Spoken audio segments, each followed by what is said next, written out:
My name is Nick Brand. I'm the Director of Corporate Programs at the Chicago Council on Global Affairs, and thank you all for joining us this evening. I'd like to take this opportunity to welcome George Friedman to the Chicago Council. I believe it's his first time here, so thank you so much for being with us. No place is really pacific for very long. I mean, neither the United States, we have constant wars, okay? Europe will, I suspect, not return to the 31 years, but it will return to humanity. They will have their wars, they will have their peace, they will live their lives. It will not be 100 million dead, but the idea of the European exceptionalism, I think, is the one suffering the first death. There will be conflict. There was conflict in Yugoslavia, and there's certainly conflict now in Ukraine. As to the relationship to the United States, we no longer have a relationship with Europe. We have a relationship with Romania, we have a relationship with France. There is no Europe to have a relationship with. Yes, the gentleman in the fourth row over here. Excuse me. By the way, I'm a subscriber. Thank Is Islamic extremism really the major threat to the United States, and will it die on its own, or will it keep growing? It is a problem to the United States. It is not an existential threat. It has to be dealt with, but it has to be dealt with proportionately. We have other foreign policy interests. So, the primordial interest of the United States, over which for a century we have fought wars, the First, Second Cold War, has been the relationship between Germany and Russia, because united they are the only force that could threaten us, and to make sure that that doesn't happen. If you're a Ukrainian, is essentially reach out to the only country that will help you, which is the United States. Last week, 10 days ago, General Hodges, Commander U.S. Army Europe, visited Ukraine. He announced that U.S. trainers would now officially be coming, not just unofficially coming. He actually pinned medals on Ukrainian fighters, which by protocol of the military is not the way. Foreigners don't get to pin on, medals, but he did, showing that this was his army. He then left and in the Baltics announced that the United States would be pre-positioning armor, artillery, and other equipment in the Baltics, Poland, Romania, and Bulgaria, which is a very interesting point. So the United States, and now yesterday the United States announced that it would be sending weapons. Tonight, of course, they denied it, but they are. The weapons will go. In all of this, the United States has acted outside the context of NATO. Because NATO has to have a 100% vote. Any one country can veto anything. And the Turks will veto it just for giggles. The point is that the United States is prepared to create a cordon sanitaire around Russia. Russia knows it. Russia believes that the United States intends to break the Russian Federation. I think that, as Peter Lorre put it, we don't want to kill you, we just want to hurt you a little bit. Either way, we are back at the old game. And if you go ask a Pole or a Hungarian or a Romanian, they live in a totally different universe from a German. And they live in a totally different universe from a Spaniard.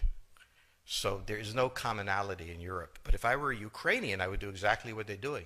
Try to draw the Americans in. All right, next question, please. The United States has a fundamental interest. It controls all the oceans of the world. No power has ever done that. Because of that, we get to invade people and they don't get to invade us. It's a very nice thing. Maintaining control of the sea and control of space is the foundation of our power. The best way to defeat an enemy fleet is to not let it be built. The way the British managed to make certain that no European power could build a fleet was to make sure the Europeans were at each other's throats.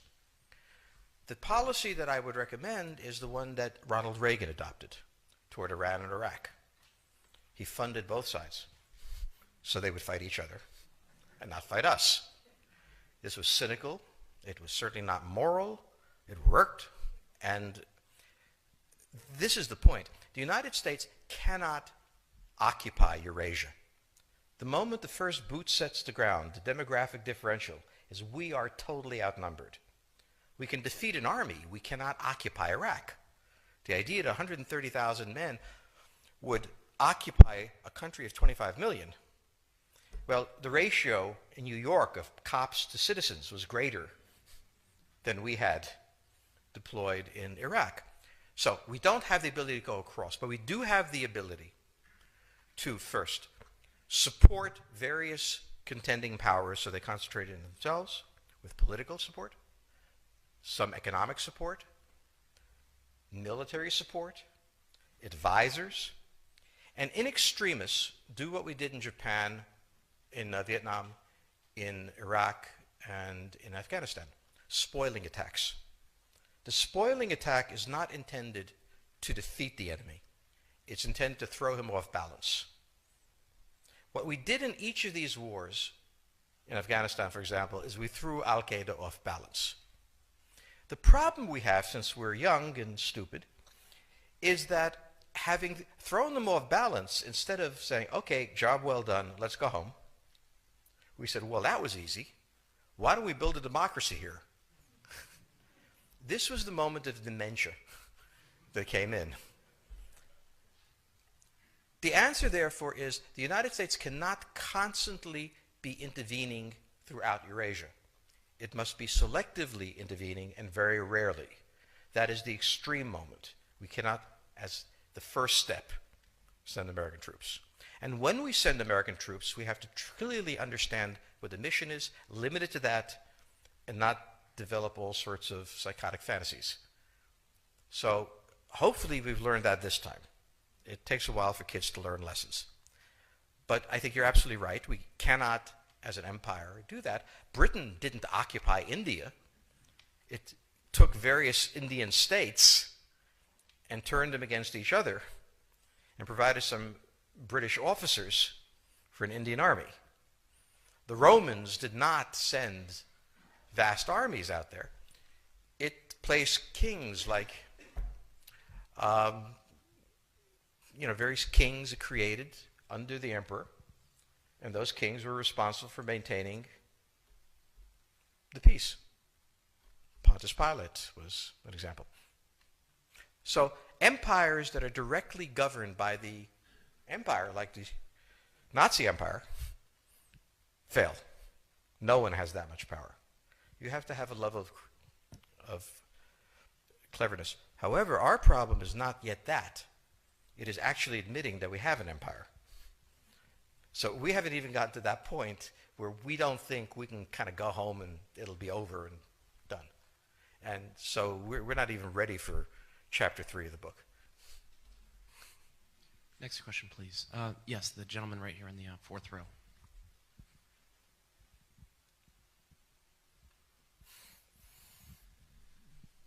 So I infer from your comments that the euro as the currency will not survive. The question on the table for the Russians is, will they retain a buffer zone that's at least neutral? Or will the West penetrate so far in the Ukraine that they're 70 miles away from Stalingrad and 300 miles away from Moscow? For Russia, the status of Ukraine is an existential threat. And the Russians cannot let go. For the United States, in the event that Russia holds onto the Ukraine, where will it stop?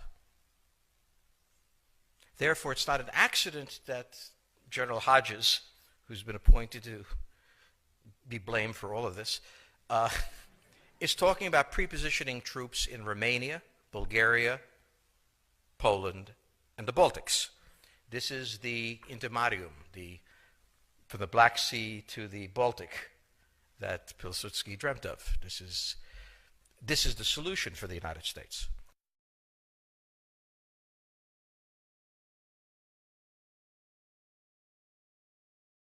The issue to which we don't have the answer is, what will Germany do?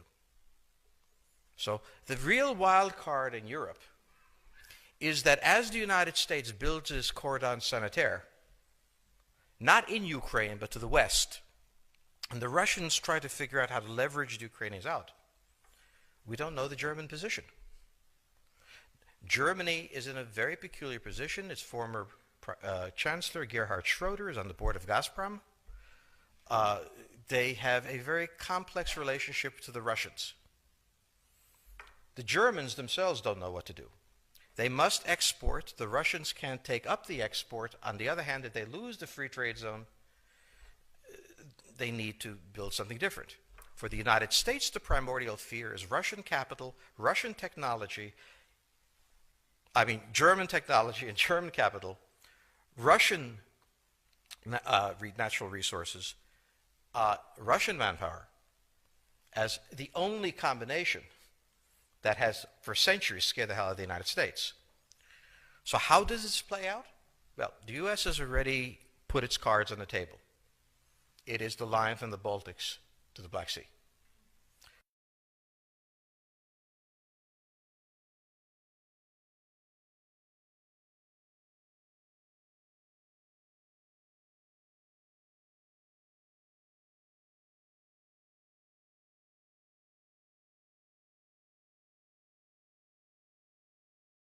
For the Russians, their cards have always been on the table. They must have at least a neutral Ukraine, not a pro-Western Ukraine. Belarus is another question.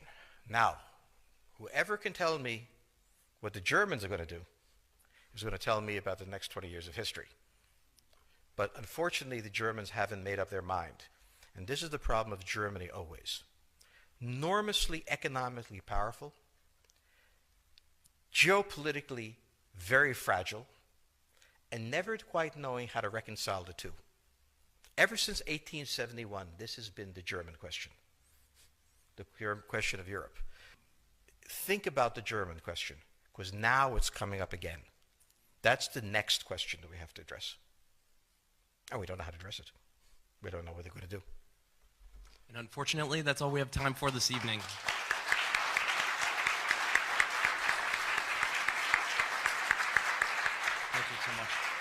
Thank you so much, George Friedman. He'll be signing copies of his book in the rear of the room. Thank you as well to the Chicago Club for co-sponsoring this evening. Good night.